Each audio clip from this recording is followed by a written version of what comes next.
Saya sangat sependapat dengan pendapat-pendapat dari rekan-rekan kita sebagai sesama peternak yang menyatakan bahwa peternak ayam kampung jika selalu mengandalkan pakan-pakan murni dari pabrikan, maka yang akan terjadi kita pasti akan tumpur ataupun rugi. Walaupun untung, keuntungan kita hanyalah keuntungan yang sangat tipis sekali. Ini fakta, teman-teman. Lalu kemudian pertanyaannya adalah bagaimana cara mensiasati agar kita bisa melanjutkan usaha peternakan kita ini dengan tidak terbebani oleh harga pakan yang semakin lama semakin melambung tinggi. Untuk itu, simak videonya sampai selesai. Assalamualaikum warahmatullahi wabarakatuh. Jumpa kembali di channel Jadi Sultan TV bagi teman-teman yang memang sudah terbiasa untuk menonton video-video dari Jadi Sultan TV. Dan selamat datang saya ucapkan bagi teman-teman dan rekan-rekan kita yang memang baru menemukan channel ini. Agar teman-teman tidak ketinggalan dengan informasi-informasi maupun video-video terbaru dari Jadi Sultan TV, maka silakan klik tombol subscribe, kemudian lengkapi dengan like serta komennya, lalu sempurnakan dengan klik tombol lonceng notifikasinya. Dengan begitu, maka teman-teman akan bisa menerima notifikasi video-video terbaru dari Jadi Sultan TV. Teman-teman, kali ini kita akan diskusi kembali, sharing kembali, membahas mengenai seputar ternak ayam kampung. Sampai saat ini teman-teman dan sahabat semua, banyak sekali dari rekan-rekan dan sahabat kita, terutama adalah mereka-mereka yang baru memulai usaha ternak ayam kampungnya, atau boleh dikatakan sebagai pemula, yang mengeluhkan tentang biaya pakan yang semakin melonjak dengan naiknya harga pur ataupun harga berbagai macam jenis pakan pabrikan. Dan tentu saja hal ini pasti akan membuat kita sesak napas. Oleh sebab itu, pada kesempatan yang sangat baik ini saya akan mencoba untuk berbagi ataupun sharing mengenai bagaimana cara kita mengatasi dengan mahalnya harga pakan pabrikan saat ini. Karena masing-masing peternak tentu saja memiliki metode dan cara yang berbeda. Inilah teman-teman cara saya dalam mensiasati mahalnya harga pakan yang semakin lama semakin tidak bersahabat. Yang pertama, sebagai peternak tentu saja teman-teman dilarang untuk gengsi. Artinya kita harus kreatif di dalam mencari ataupun menciptakan sumber-sumber pakan dari alternatif. Kalau hanya mencari daun ubi saja atau daun singkong saja, saya rasa bukan persoalan yang sulit ya teman-teman. Seperti yang saya lakukan ini teman-teman, yang terlihat di depan layar kaca kita. Ini saat saya mencari daun singkong ya teman-teman, atau daun ubi yang akan saya jadikan sebagai cemilan ya untuk ternak saya. Tetapi untuk teman-teman tidak salah paham, bahwa daun ubi ini akan saya berikan pada ayam-ayam saya, jadi bukan pada kambing-kambing saya. Kenapa? Karena banyak sekali yang berpendapat bahwa daun ubi itu hanya bisa digunakan untuk ternak kambing dan lembu ataupun sapi saja teman-teman ya. Pada faktanya daun ubi ataupun daun singkong ini juga bisa untuk pakan ternak ayam kampung kita. Dan perlu teman-teman ketahui bahwa daun singkong ataupun daun ubi ini bisa kita jadikan sebagai sumber pakan maupun untuk cemilan. Nah, jika untuk cemilan maka kita hanya akan memberikan daun ubi ini ataupun daun singkong ini dalam keadaan mentah seperti ini. Kita cukup mengikatnya tanpa harus merebusnya terlebih dahulu. Setelah kita ikat, maka kita akan gantungkan di tengah-tengah kandang.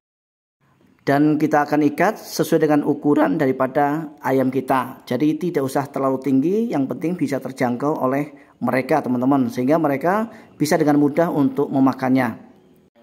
Kemudian mengenai jumlahnya itu sesuaikan saja dengan populasi yang ada di kandang teman-teman. Artinya jika memang populasinya banyak, maka kita akan mencari daun ubi dalam porsi banyak atau dalam partai besar ya teman-teman. Tetapi jika memang ayam teman-teman hanya 1, 2, sampai 5 ekor, maka tidak perlu banyak-banyak teman-teman. Dan yang lebih penting teman-teman, sebaiknya daun ubi yang kita berikan ini adalah daun ubi yang memang sudah layu teman-teman. Artinya sebagai contoh misalnya pagi ini kita metik ya, kemudian besoknya baru boleh kita berikan pada ayam-ayam kita. Jadi masih bisa sempat kita untuk menjemurnya teman-teman. Nah kemudian tujuan untuk kita menjemur daripada daun ubi ini adalah supaya nanti zat tanin yang ada pada daun ubi ini hilang teman-teman. Sehingga akan aman dan tidak bermasalah untuk ayam-ayam kita. Ini juga perlu kita pahami ya teman-teman.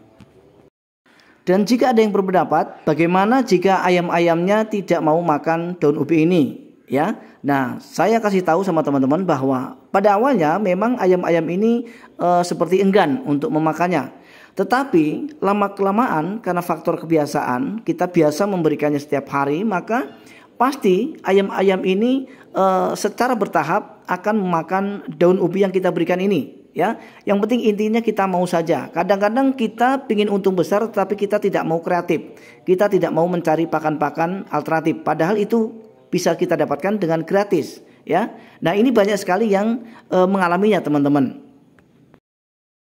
Nah kemudian selanjutnya, apakah hanya daun ubi yang bisa kita berikan pada ayam-ayam kita agar kita bisa terbantu dalam biaya pakan ayam kita? Tentu saja tidak teman-teman. Jadi banyak sekali pakan-pakan atau sumber pakan alternatif lain yang bisa kita berikan pada ayam-ayam kita.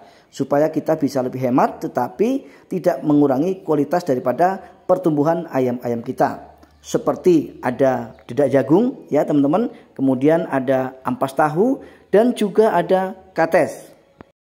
Dan khusus untuk kates teman-teman, sebisa mungkin ya, ini pendapat saya, sebisa mungkin teman-teman harus mengeluarkan atau membersihkan getahnya supaya nanti tidak menjadi masalah ya, tidak menjadi problem untuk ayam-ayam kita ya, dengan kata lain supaya ayam-ayam kita bisa aman.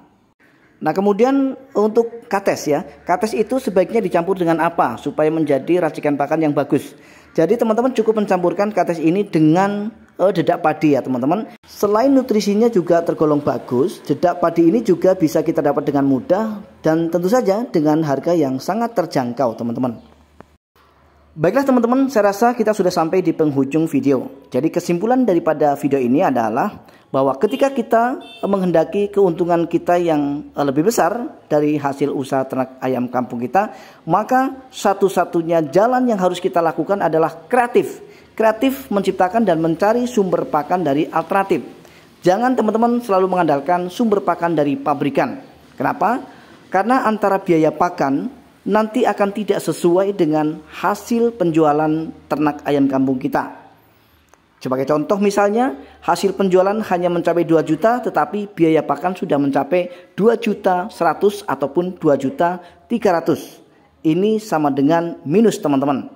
Oleh sebab itu, saya tekankan sekali lagi bahwa untuk mensiasati harga pakan yang selalu dan semakin melambung tinggi, satu-satunya jalan yang harus kita lakukan adalah kreatif teman-teman.